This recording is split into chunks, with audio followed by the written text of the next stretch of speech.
Hey, I hope you're doing good out there. All right, so today's video, I'm gonna make it twofold.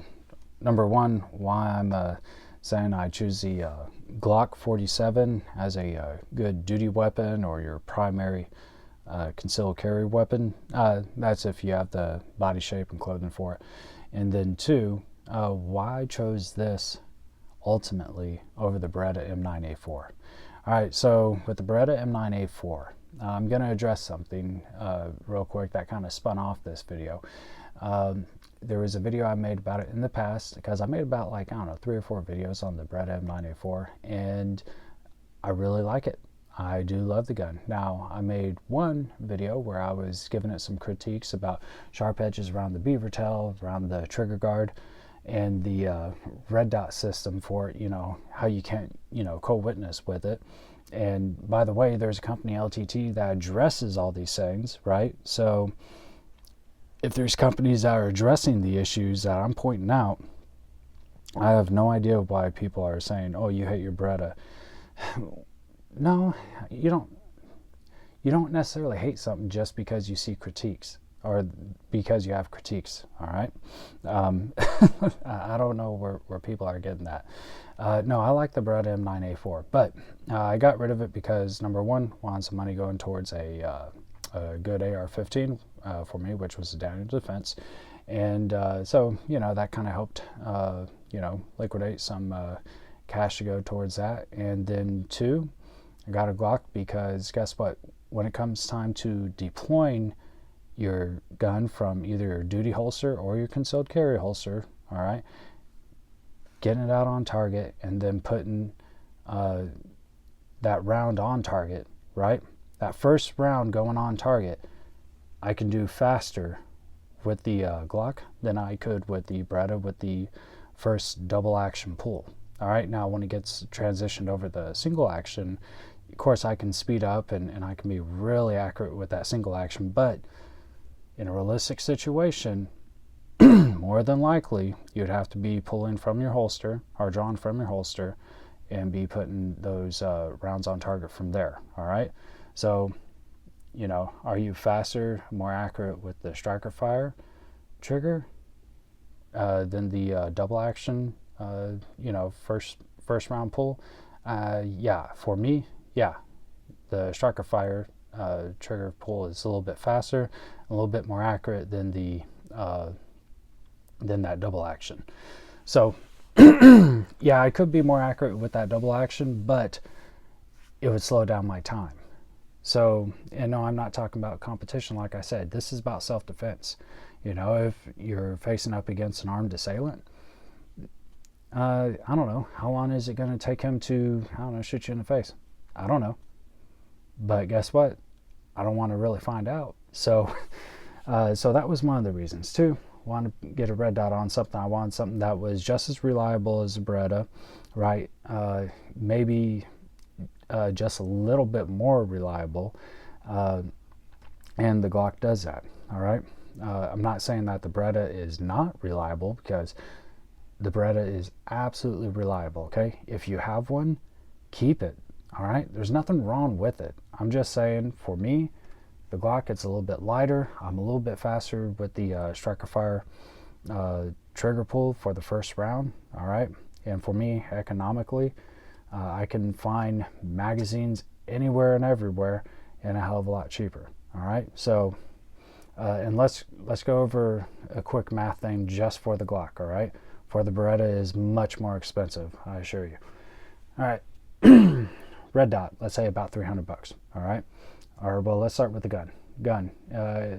If you're able to get a LEO or a military discount, like let's say a blue label special for one of these, right, or a used one, let's say about $500. Okay,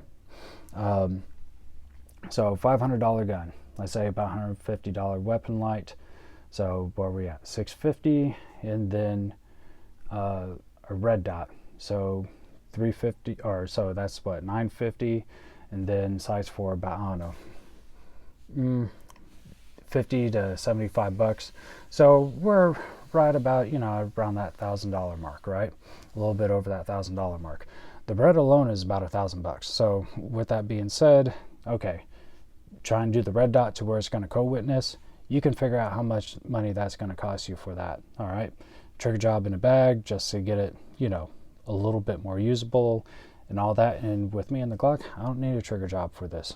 This is good just the way it is. The Gen 5s are okay. They're not great. They're not Walther PDP.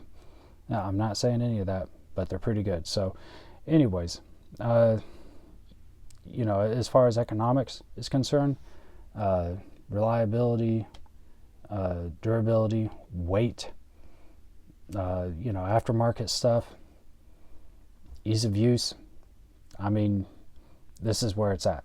All right, so yeah, there's a few other good ones out there. Smith & Wesson M&P, Walther PDP, you know, there's some SIGs, you know, there's all sorts of really other good options out there as well.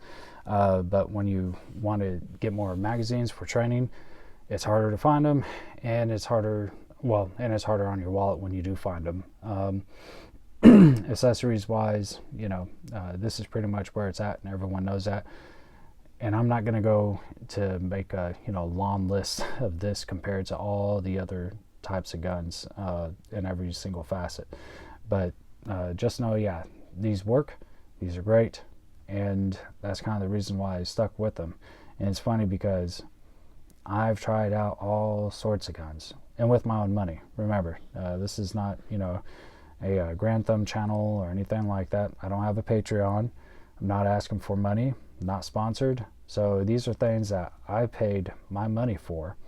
Did a lot of training with them, and I did LE qualifications with a different variety of guns, right? Glocks, Walthers, let's see, SIGs, Beretta, and a couple others. But anyways, yeah, so I've done the training, did qualifications with them, and this is kind of how I was able to kind of formulate my opinion. And it's funny because I started out with a Glock as my very first gun, and, you know, did the gambit of shooting all sorts of other ones, and this is just kind of the way to go. Oh yeah, so I was very happy. My boys decided to give me an early Christmas present, a Holson red dot, so awesome.